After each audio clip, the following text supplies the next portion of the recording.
আসসালামু আলাইকুম প্রিয় দর্শক, আমরা আছি Mirpur home of cricket Shere Bangla national cricket স্টেডিয়ামে। চলছে বাংলাদেশ জিম্বাবুয়ের মধ্যকার চতুর্থ টি-20 ম্যাচটি। সেই টি-20 ম্যাচের আগে দর্শকদের নিয়ে আমরা একটি কুইজ প্রতিযোগিতার আয়োজন করেছি স্পোর্টস অনের পক্ষ থেকে। এই কুইজে ইতিমধ্যেই আমরা অনেকে পুরস্কৃত করতে সমর্থ হয়েছি।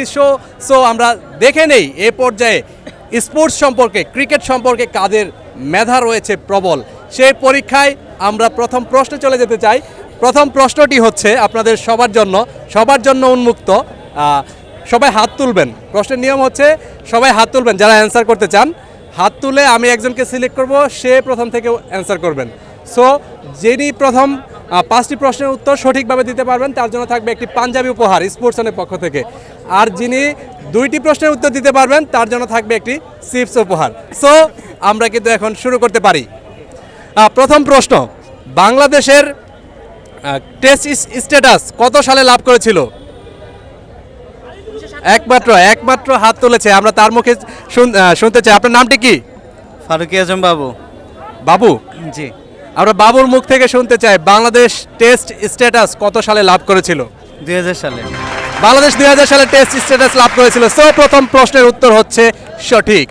সো আমরা পরবর্তীতে যেতে চাই একটি কঠিন প্রশ্ন, সেটি হচ্ছে মাশরাফি বিন মর্তুজা, যিনি বাংলাদেশের একজন আইকন, বর্তমানে তিনি member of parliament. Mashrafe bin মর্তুজার জার্সি নাম্বার কত? সো প্রশ্নটা ওনার জন্যই থাকবে। সো আমরা প্রথমে ওনার কাছে যেতে চাই। 2 নম্বর প্রশ্ন, সহজ প্রশ্নের উত্তর একদম সহজভাবে তিনি দেখিয়ে দিয়েছেন। তার জন্য কিন্তু ইতিমধ্যে একটি চিপস বরাদ্দ হয়ে গেছে। সো আরও 3টি প্রশ্ন থাকছে। সেই 3টি প্রশ্নের উত্তর দিয়ে তিনি পাঞ্জাবিটি লুফে নিতে পারেন কিনা, যদিও তিনি পাঞ্জাবি পরে এসেছেন, ফ্যাশন সচেতন, পাঞ্জাবি পরে থাকেন শুক্রবারে, সেই জায়গা থেকেই কিনা? না, আমি অলওয়েজ পরি panjabi.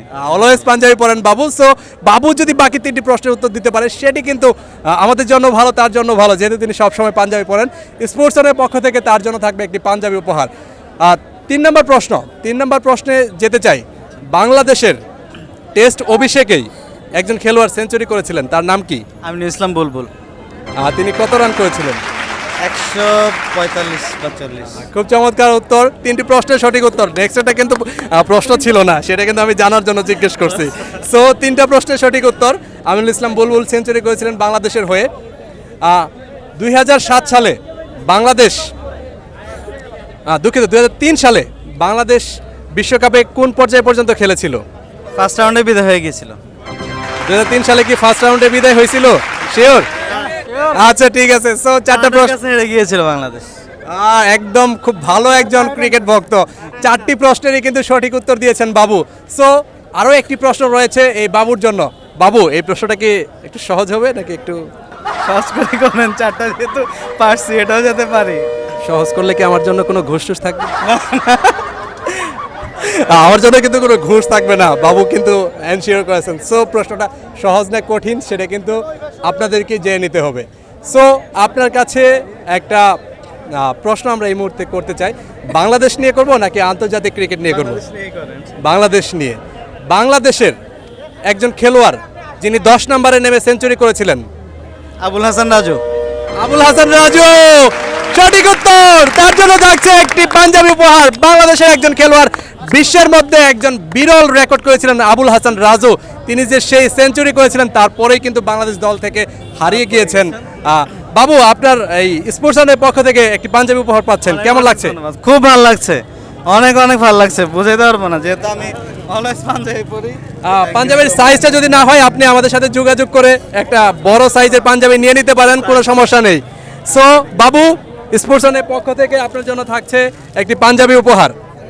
Thank you so much. বাবু, পাঞ্জাবি পেয়ে আপনার কেমন লাগছে? অনেক ভালো লাগছে, আপনাকে অনেক ধন্যবাদ। স্পোর্টসনের এই আয়োজনটা আপনার কাছে কেমন লাগছে? খুব ভালো লাগছে, স্পোর্টসনকে অনেক ধন্যবাদ এত সুন্দর একটা পাঞ্জাবি দেওয়ার জন্য। অসংখ্য ধন্যবাদ বাবুকে। প্রিয় দর্শক, বাবু কিন্তু 3 নম্বর পাঞ্জাবিটি লুফে নিলেন স্পোর্টসনের পক্ষ থেকে। আপনারা যারা রয়েছেন, আমরা কিন্তু মিরপুর স্টেডিয়ামে যখন বাংলাদেশে খেলা থাকবে তখন এসে বিভিন্ন ধরনের কুইজ আয়োজন করার চেষ্টা করব। আমাদের আরও অনেক উপহার রয়েছে। সো আপনারা যারা রয়েছেন এই মুহূর্তে সবাই কিন্তু রেডি হয়ে যেতে পারেন।